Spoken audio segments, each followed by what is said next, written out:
Hello one and all, and welcome to episode 21 of Let's Play Empyrion Galactic Survival with me, EkkiThump. Word of warning at the start, I am recording this as a post-commentary because for some reason I managed to record an entire video without my microphone working. So, yep, the action you're seeing is live, the commentary isn't. What we're going to start off with though is a tour of the modifications I've made to Great Atuin, to the SV deck. Which I mentioned I was going to do last time, and what we've done is basically expand it out to allow room for both of the small vehicles, the Striker and the Crimson Razor, to park up a bit more comfortably without having to fly past each other to get in and out of that single access door. So I'll take you on a tour of a couple of the slight changes that I've made, but first of all let's hop in the Striker and have a whiz around outside.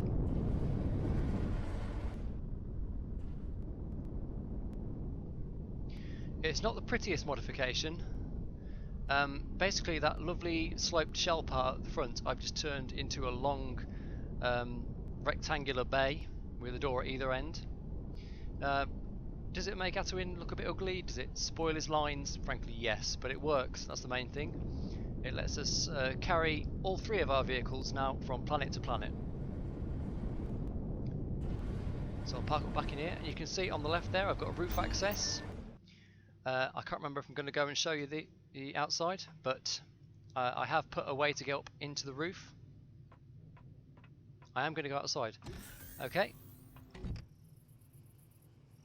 I've put two little platforms in there and a couple of elevators surrounded by armoured windows.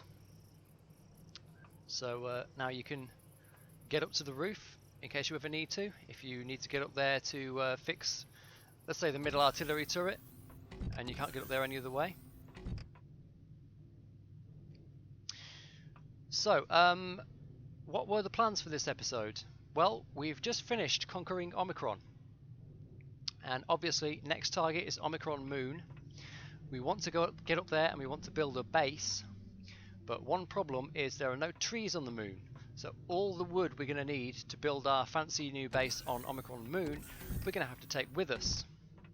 So I'm going to go over to the constructor here, and oh yeah, I'm building LS Charge CV, charges for plasma cannons for capital vessels.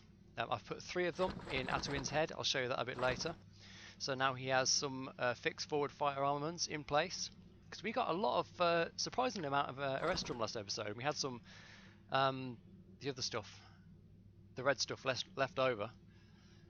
So I thought, why not? Let's go ahead and complete the build, essentially. So the other thing I'm going to do is I'm going to build a HV harvester module, which is going to allow me to, rather than running around with the old chainsaw and bottles of biofuel, it's going to let me drive around in the Paladin collecting all the wood that I need.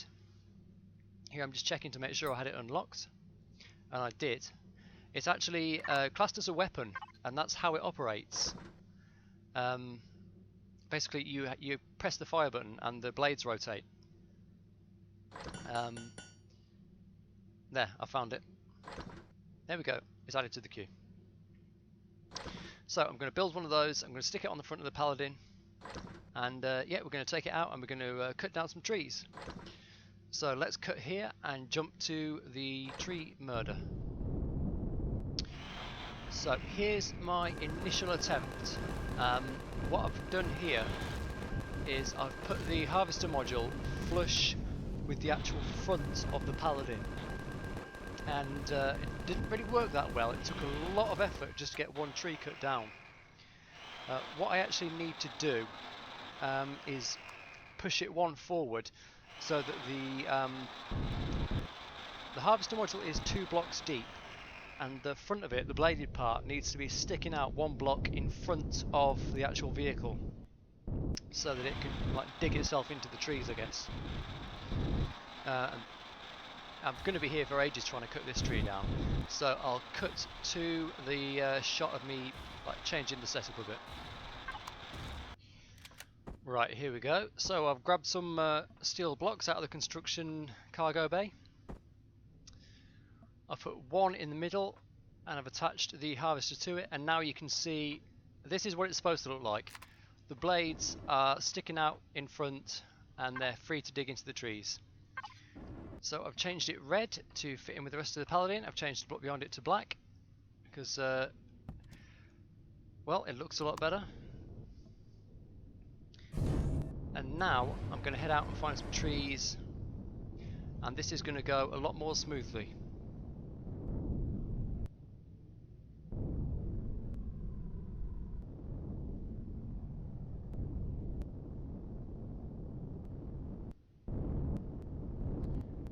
So hold down the fire button and drive up to the tree.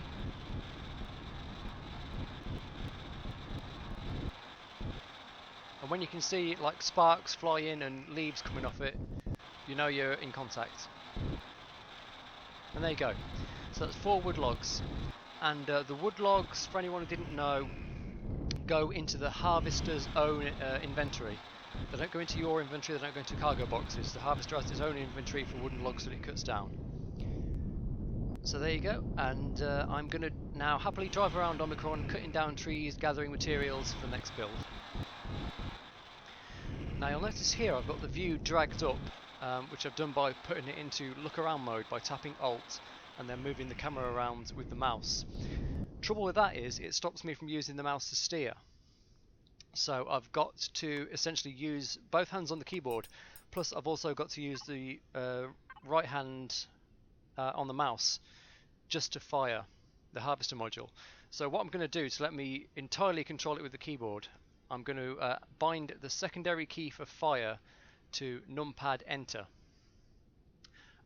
Basically that's going to let me tap Alt, drag the camera around, set the view where I want it, and then control the harvesting operation entirely through the keyboard. So I just drag the mouse to where I want it and then leave it alone. And there, I've tapped Alt and it's just snapped back to behind the paladin, which is, I didn't want it there, I want it up here. So that's rebinding, so I can do this entirely with the keyboard. Just made it a bit easier without having to constantly switch my right hand from arrow keys to mouse. Because I also want to use the WASD keys, of course, for strafing and going forward and backwards and stuff. So yeah, if anyone else finds themselves driving around Omicron picking up 1,000+ wood logs in a large HV at any point, that's a tip that may come in handy. Rebind the fire key and then you won't need to use the mouse. And that was us just about done on Omicron. So here I am just refueling all of the large tanks. Burned through quite a lot of fuel here. I think I've just put about 170 large packs into these tanks, and that's just burning the fuel to get from Aqua to here, and then basically to run the lights and the constructor since we've been here. So yeah, not at all cheap. That's a fair bit of Promethium to get through. We've still got plenty left. I mean, I've got all these pellets I've been getting from looting bases, plus like over 1,000 unrefined Promethium crystals like in the cargo hold. Still quite a bit of Promethium to get through.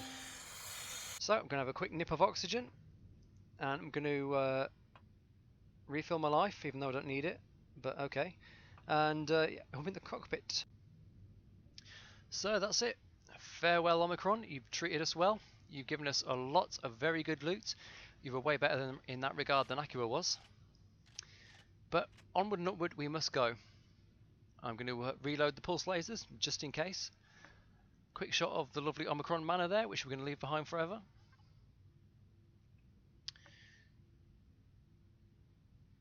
And I'm just going to, I think, check that everything's docked. Yes, I am. Very important to check. I've no idea what happens if you go into orbit with undocked vehicles. I don't mean to find out either. And we have ignition. Thrusters active. Liftoff. On our way onwards and upwards to our next conquest, Omicron Moon.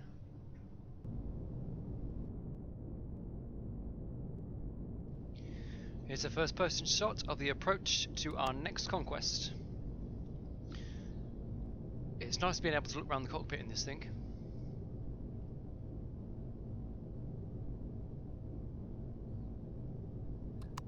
Space just looks really good in this game. I like it when there's kind of nebula effects in the background.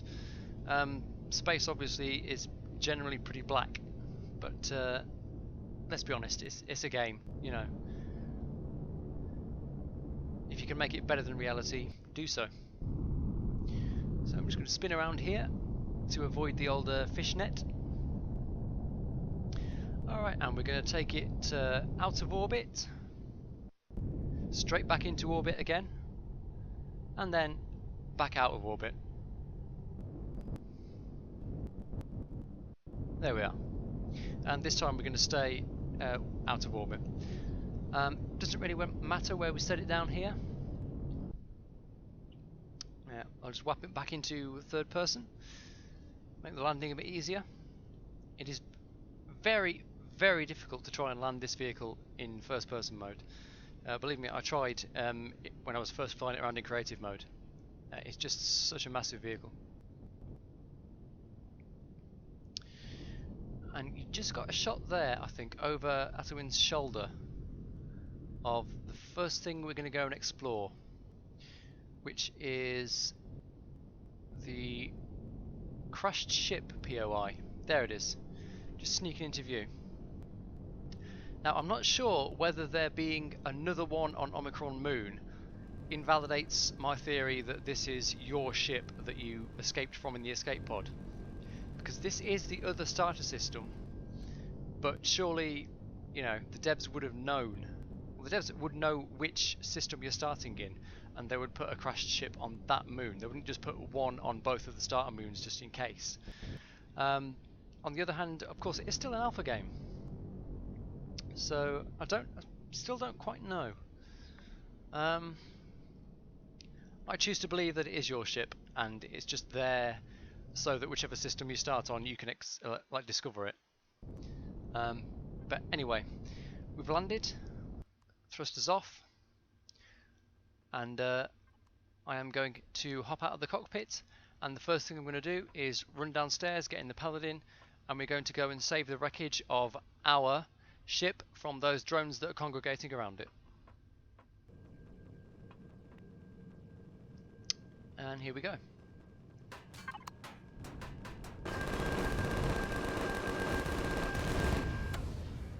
I was just wondering there why the turrets weren't firing, because they're supposed to have a range of over 200 meters. Oh well. Once they do lock onto something, they do hit hard.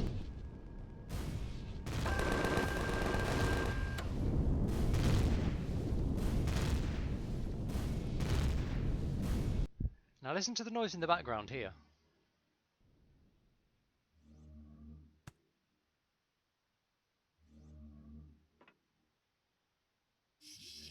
This was really starting to freak me out while I was exploring this ship. I've never heard that before. I had absolutely no idea what it was. I had to find out. So I'm looking around the ship, trying to like pin down where in the hell it's even coming from. And I think it's about here that I discover it. Yeah, it's here. That is apparently the noise of a very nearby drone stuck on a ceiling. That was incredibly freaky. That was like some fucking survival horror stuff. And you can tell it was that because as soon as I blew the drone up, the noise stopped. So I'm not doing a proper run on this ship. I'm just grabbing an inventory loads worth of stuff and just taking it back to the base, and I'm going to hop in the Striker and have the main scout around. Just thought I'd show that. That's a new experience for me. Just like running around this ship trying to find out what the hell that spooky noise is. Anyway, here we are back at Atawin, hopping into the old scout craft, the Striker, that's been with us now for 4 planets. Heading off out for a good old explore. We did find a few POIs apart from the crashed ship. Obviously our main target will be the drone base. So I'll just show you. I'll show you the POIs that I tagged as I fly past them. The Striker, in its role as scout ship, is not going to be taking on any bases, I don't think, from now on. Although it's going to be dodging a lot of turret fire as it explores. But yeah, I'll just show you some quick cuts of the things that we discovered.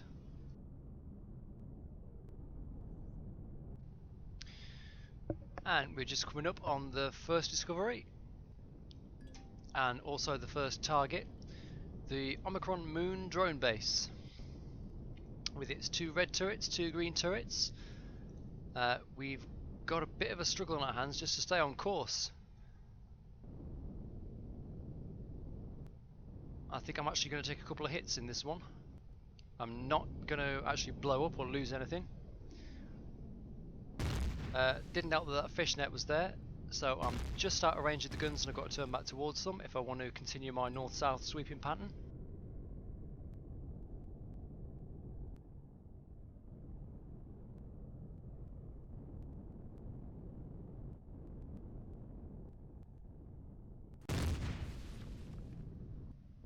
Yeah, took a couple of hits there, took no more, managed to dodge and weave the rest of the fire, so we're alright. And here we are, just about to come up on our second discovery.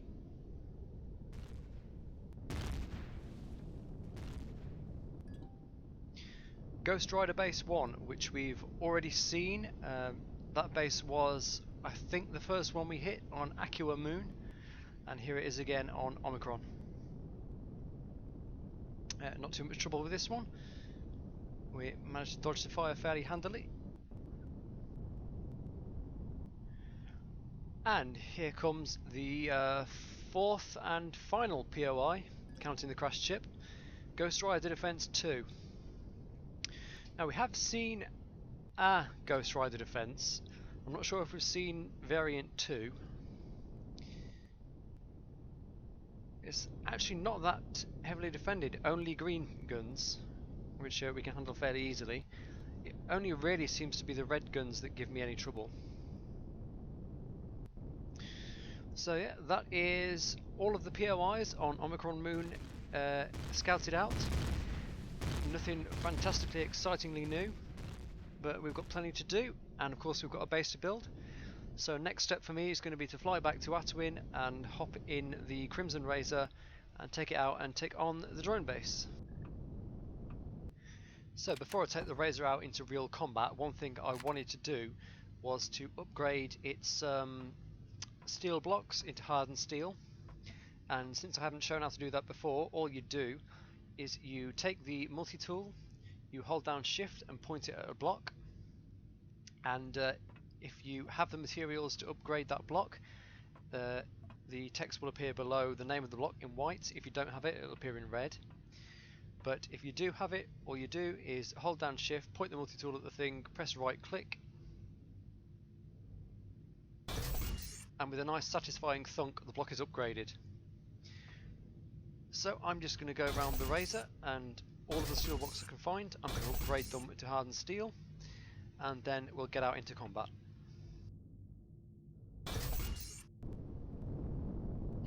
And here we are coming up on the drone base. Now I will say in advance, I'm not particularly proud of this engagement.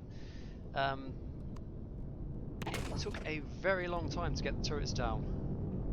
I don't know whether that's to do with my performance. I don't know if there's something wrong with the way the railguns are laid out. I don't know exactly what it is. First of all, I think it's just because I'm having to fire from so far away, because the way the railguns, the turrets are positioned around the base, there are 3 of them firing at you at any one time, and if you get in too close, there's just no way you can dodge the fire. Like, the turrets are able to target you way too quickly. Another thing that kind of screwed me, I think, is that it's impossible to tell where the railgun bullets are actually going. I know from the one previous battle I fought with this, that you have to aim, the bullets kind of drop slightly below the crosshairs. But are they on target? Are they nearly off target? Are they way off target? I don't know. Because I'm used to using the striker and its rockets, you see, and they explode on impact, so I can judge how far off target I am from the first shot and correct it for the second shot. With this railgun loadout, I honestly can't see what I'm doing. I don't know if I'm hitting or nearly hitting or going way wide of the mark or what.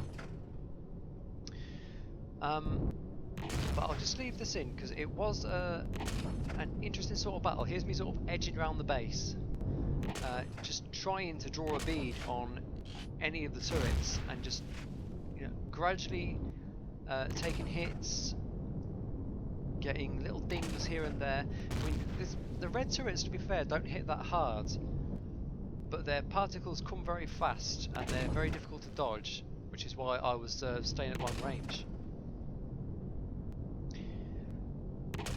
And also, you have to keep moving, because the only way to survive through the turret attacks is to force the turrets to keep tracking you. But the drawback, obviously, then is you've got to readjust your aim.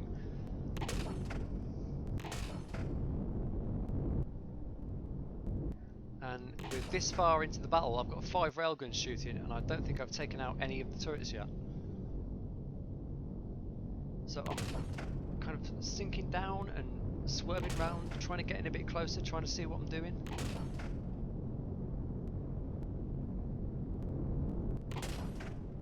I'm getting a bit adventurous here because I know that staying at long range just is not working.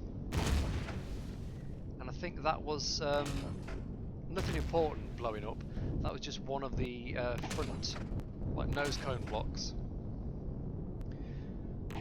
Yeah, the damage is starting to mount up because I'm not being effective at taking out these turrets.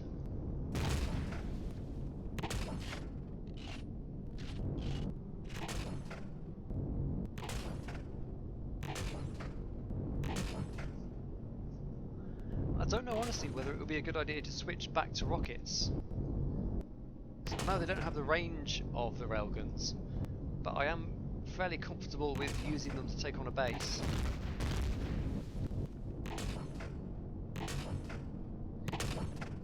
I'm amazed we haven't lost a railgun yet. You can see we've got all 5 left. It's another hit, and I'm glad at this point that you can still put thrusters behind hardened steel.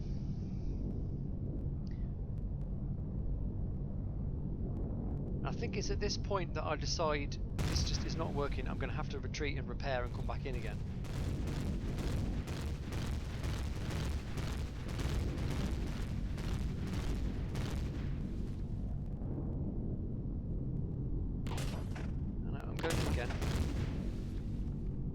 And I tried to go in for a fly past attack there, and I just get a face full of laser fire, and I'm taking hits all over the shop.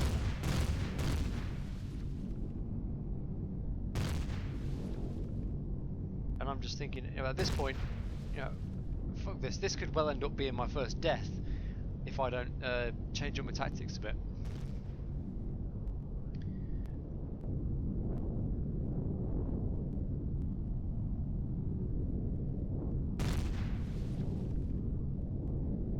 So now I take another hit and I'm forced to turn away again.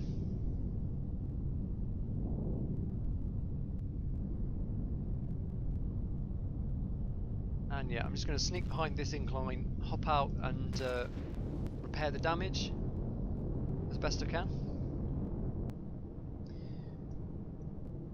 And then we're going to go in for another run.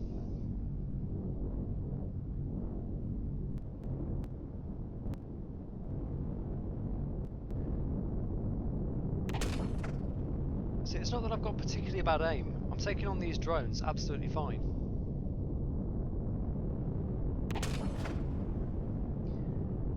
I'm pretty convinced actually that it's to do with how far away I'm having to shoot from.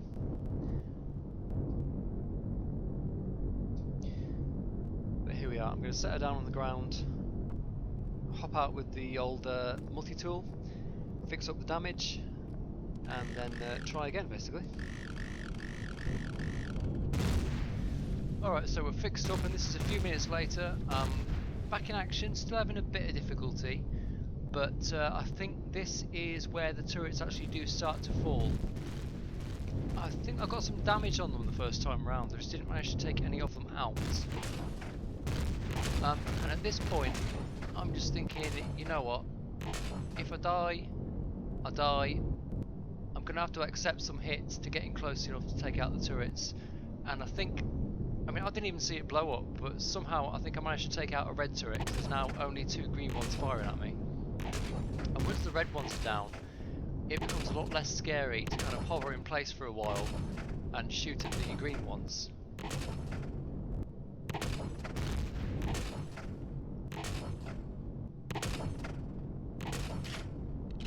And there goes a green turret, which leaves 1 green, and there is 1 red around the inside, which can't see me at the moment. So at that point I think I took a little pause because I couldn't quite believe that I'd actually finally managed to do it. So I'm going to sneak round here and just try and draw a bead on this red turret and just basically blast it until it dies. And there we go. I think it was only a pinprick away from death anyway. But so yeah, Jesus Christ, that was the air-to-ground engagement for the drone base. I'm just going to pop the drone production block. I can't even see where it is. I don't even, I may have even taken it out already in the chaos of the air battle. So yeah, I don't know. I'm not sure it's really the Crimson Razor's fault that that battle was so hard. I think it's just that I'm not used to using these railguns.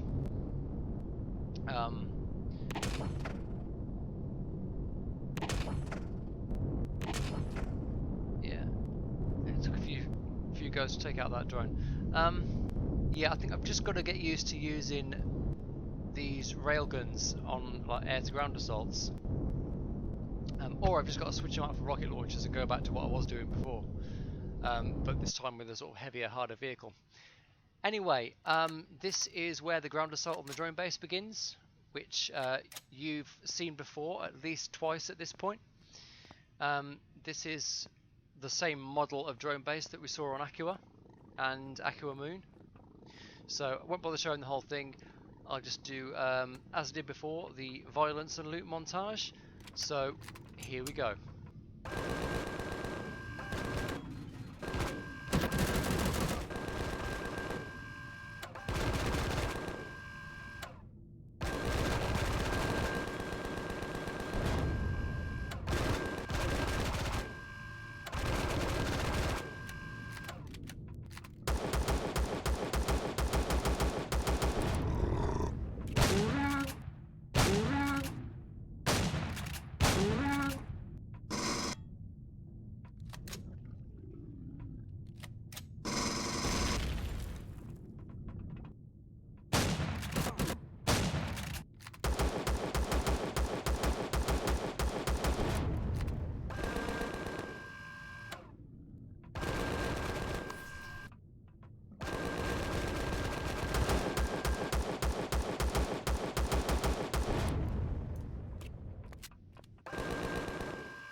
Had to come running back up a couple of times, obviously.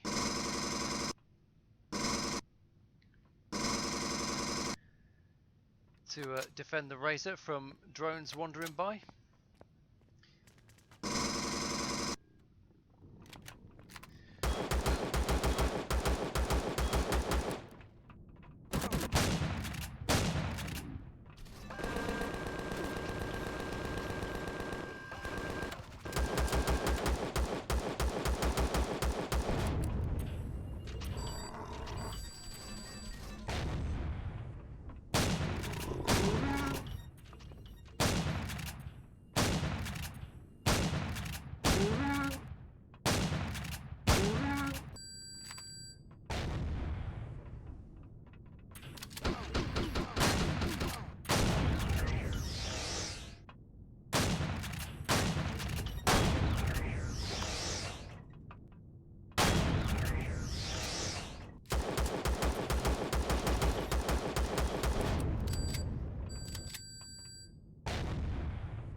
And in the purple crate this time is our third epic plasma cannon.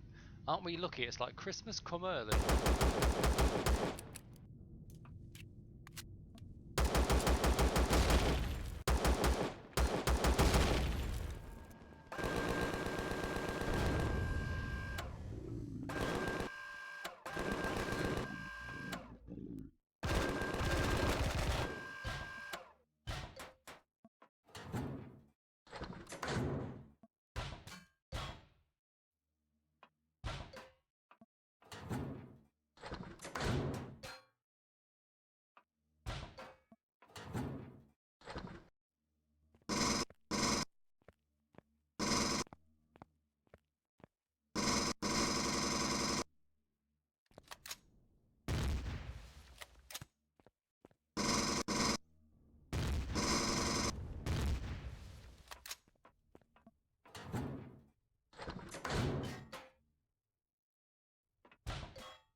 And as that drone's flaming carcass careens towards the ground, that is it. Violence done, looting done, and indeed this episode done. Hope you've enjoyed it. We've made it to Omicron Moon. We've taken on our first base, though not without some difficulty. Next time round, I think we'll carry on conquering, and I will finalise my designs for the moon base. So yeah, hope you enjoyed this episode. Like and subscribe if you'd like to see more gameplay of Empyrion Galactic Survival with me, EkkiThump, and I will see you next time.